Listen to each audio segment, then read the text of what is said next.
Bab 76, Misteri Yetianxin. Kepala Yetianxin diturunkan. Karena dia lama tinggal di dalam gua, dia tampak lesu. Sebagian besar waktu, dia tampak tidak sadarkan diri. Meskipun basis kultivasinya telah dinonaktifkan oleh tuannya, kondisi fisiknya baik. Hawa dingin dari gua refleksi tidak cukup untuk merenggut nyawanya. Karena penasaran, Mingxin mendekati Yetianxin sebelum membantunya. Namun, begitu dia menyentuhnya, dia hampir mendorongnya karena terkejut. Dia menemukan kulitnya saat ini putih seperti batu giok, dan rambutnya jauh lebih putih dari sebelumnya juga. Tanpa basis kultivasinya, tidak dapat dihindari bahwa tubuhnya akan memburuk. Namun, seharusnya tidak memburuk sejauh ini. Dia mengerutkan alisnya saat dia berpikir, apa yang terjadi? Bagaimanapun, ini tidak normal. Zhao Yu bertanya, kakak senior keempat, ada apa dengan junior sister Tianxin? Saya tidak yakin. Saya belum pernah melihat yang seperti ini. Dia sepertinya tidak terluka, dan ini bukan efek sisa dari kehilangan basis kultivasinya. Perhatikan baik-baik, Mingxin memberi isyarat menuju kulit Yetianxin dengan matanya. Tidak ada kerutan di kulitnya. Itu halus seperti sepotong batu giok putih. Dia juga bingung mengapa dia tidak sadarkan diri. Junior Sister Zhao Yu, tolong jaga dia. Aku akan mencoba memohon belas kasihan dari Tuan. Kakak senior. Kakak muda Tianxin telah melakukan kesalahan besar, bagaimana jika Tuan tidak lagi peduli padanya? Zhao Yu sedikit khawatir. Dia merasa ada sesuatu yang terjadi selain dari basis kultivasinya yang telah dinonaktifkan. Dia tidak bisa membantu tetapi merasa bahwa itu berbahaya. Mingxin tidak membuang waktu dan melesat keluar dari Cafe of Reflection. Ketika dia melihat beberapa pembudidaya wanita dari The Rivet Moon Palace sedang terburu-buru, dia memanggil salah satu dari mereka, siapkan tandu. Mr. Ford. Mengapa Anda membutuhkan usungan? Ambil saja. Kenapa kamu menanyakan begitu banyak pertanyaan? Mingxin tidak punya waktu untuk menjelaskan dirinya sendiri kepada mereka. Kata-kata Mingxin membuat para pembudidaya wanita gelisah. Para pembudidaya wanita dari The Rivet Moon Palace telah merawat gunung pengadilan emas belakangan ini. Selain memperbaiki bangunan yang rusak, mereka tinggal di pavilion barat Evil Sky Pavilion. Meskipun mereka merasa penjahat di Evil Sky Pavilion eksentrik, itu baik-baik saja selama mereka bisa menjaga hidup mereka tetap utuh. Mereka, secara alami, melaksanakan perintah Mingxin. Dalam waktu singkat, Mingxin tiba di aula besar pavilion langit jahat. Ketika dia melihat tuannya dan Yuan Er kecil, dia dengan cepat berjalan ke arah mereka. Luyo mengerutkan kening. Jadi, Old Ford sama sekali tidak puas. Mingxin tidak punya waktu untuk memikirkan hal-hal lain. Dia segera berlutut di tanah dan berkata, Guru. Saudari muda Tianxin sedang sekarat? Hanya itu yang dia katakan.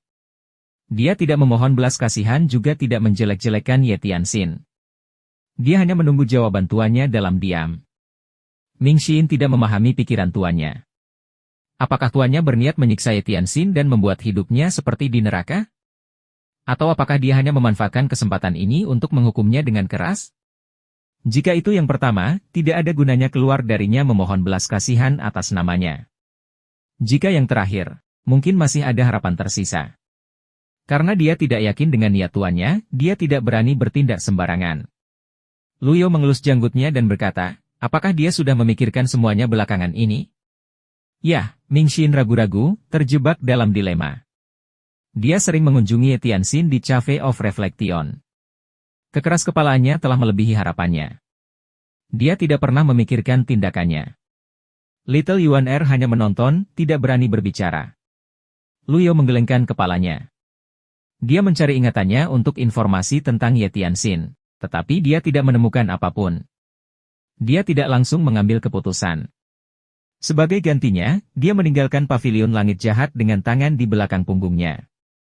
Ketika Mingxin melihat ini, dia sangat gembira. Dia buru-buru bangkit dan mengikuti Luyo. Di atas gunung, Luyo melihat para pembudidaya wanita dari The Rivet Moon Palace berkumpul bersama saat mereka menyiapkan tandu. Mereka berlutut serempak begitu dia muncul. Dia mengabaikan mereka dan berjalan ke gua refleksi. Yang lain tidak punya pilihan selain mengikuti Luyo. Ketika para pembudidaya wanita dari The Rivet Moon Palace melihat Luyo dan yang lainnya pergi ke gua refleksi, mereka berlutut lagi dan memohon belas kasihan.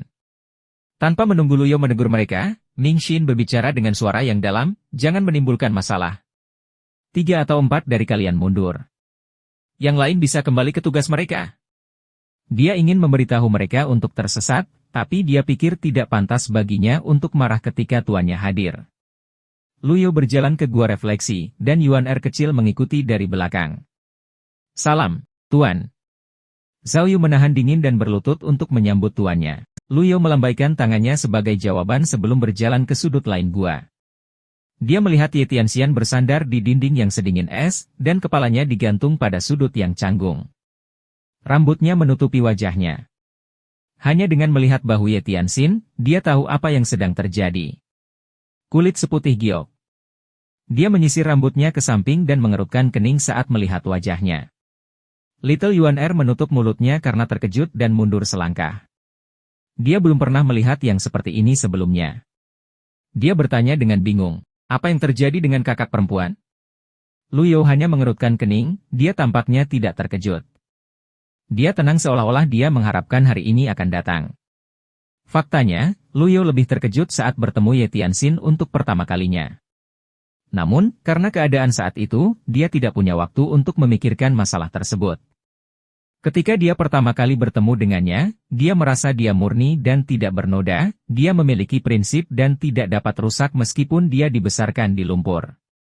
Lebih penting lagi, dashboard sistem menampilkan pemberitahuan yang sama sekali berbeda. Nama, Ye Tianxian. Ras, Bai. Basis kultivasi, alam kesengsaraan divinity baru lahir, dinonaktifkan. Kebencian, 40%. Tingkat kebenciannya telah menurun, pikir Luyo dalam hati. Poin utamanya bukanlah kebenciannya, tapi rasnya. Luyo telah memperhatikan ini selama pertemuan pertama mereka. Dia tahu orang-orang dari Bai Nation memiliki kulit putih dan rambut putih. Mereka seperti giok putih.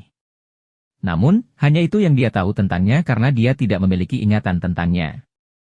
Oleh karena itu, dia tidak punya pilihan selain menahannya di dalam gua refleksi. Guru, Ming Xin menangkupkan tangannya lagi. Ekspresi wajah Luyo acuh tak acuh saat berkata, "Tidak perlu khawatir. Dia tidak akan mati. Simpan dia di pavilion selatan. Saya punya pertanyaan untuknya."